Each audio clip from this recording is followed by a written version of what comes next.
Do you ever wonder what you could be doing at home to help your child speak a little bit more clearly?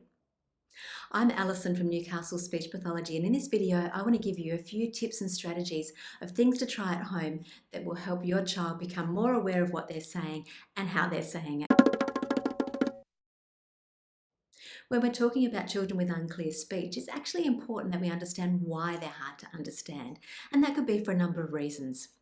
Firstly, it might be that they're simply having trouble with articulation. So that means that they're having difficulty moving their lips and their tongue and their cheek and their jaw around to form the particular sounds. Sometimes we might find that they can say the sounds perfectly in some situations, but they're not able to use them all the time.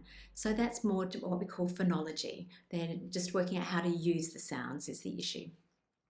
And then there might be more of a motor planning issue where potentially they can say the sounds in some scenarios, and sometimes just something very, very different comes out, but it's hard to predict the pattern of what that's going to be. And then finally, it could be to do with their language. So some children are hard to understand because they're not really sure about what they're saying. They're having a hard time pulling out the vocabulary and putting the sentences together, including all those little words. They know they're meant to be there, but they don't really know what they are or why they're there. They just kind of fill in the gaps with lots of mumbling. Now, it's really important if your child is experiencing any of those difficulties in relation to their speech that you go and see a speech pathologist, because only a speech pathologist will be able to help identify the exact reason why your child is unclear and provide you with the targeted and tailored strategies to help your child become clear. But in the meantime, here are a few tips of things you can be trying at home to help your child's speech. Okay, number one, try talking like a robot. So this simply means putting on a robot voice, and if you want to get right into it, start moving like a robot. So it might sound a bit like this. What we're doing in this scenario is we're breaking down the words into the individual syllables. And this is really important for children to hear how words are structured and how the small units go together to form the bigger word. So breaking down a long word into its short parts will help them to be able to hear the sound at the beginning of the syllable and the end of the syllable and give them a really good shot at articulating those. Number two, get in front of the mirror and do some mirror play. This is where you and your child will sit together in front of the bathroom mirror or bedroom mirror, doesn't matter where, and take some time to experiment with what you can do with your lips, your tongue, your face, your jaw.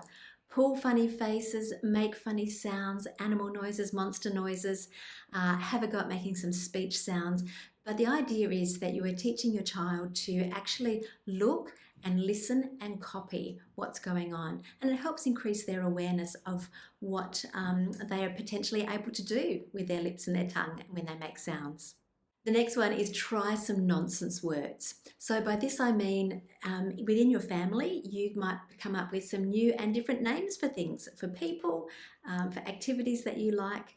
Teaching your child a new word from scratch, like a nonsense word, is helping them have the best shot at being able to sequence how all those sounds go together to form the word. And the reason we do this is because if we start going over and over and over and over words that they know really well, sometimes it's very hard for them to break the old habit of the way that their lips and their tongue move, and it's harder for them to set up a new motor pattern. So working with nonsense words is fantastic. It gives you the chance to teach your child the new word from scratch. Have fun with words in books. Books are full of new words for children.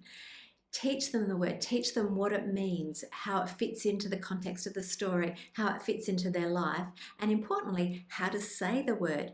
Break it down into its syllables, help them to watch your face and get them to say it with you. It's almost like teaching them a new nonsense word, but we've got lots more context to add to these words. And finally, have a game of Whisper Down the Line. That's where there's several of you involved. You can sit around the table, on the lounge, wherever, and take turns to start a message at one end and whisper it to somebody who's then going to turn and whisper it to the next person down the line. And it's always fun to see what message arrives at the other end. There's no game quite like Whisper Down the Line for helping a child realise that they need to really speak clearly to get the message across. If you found these tips helpful, then check out our blog and we've got many more ideas and activities and strategies for you there.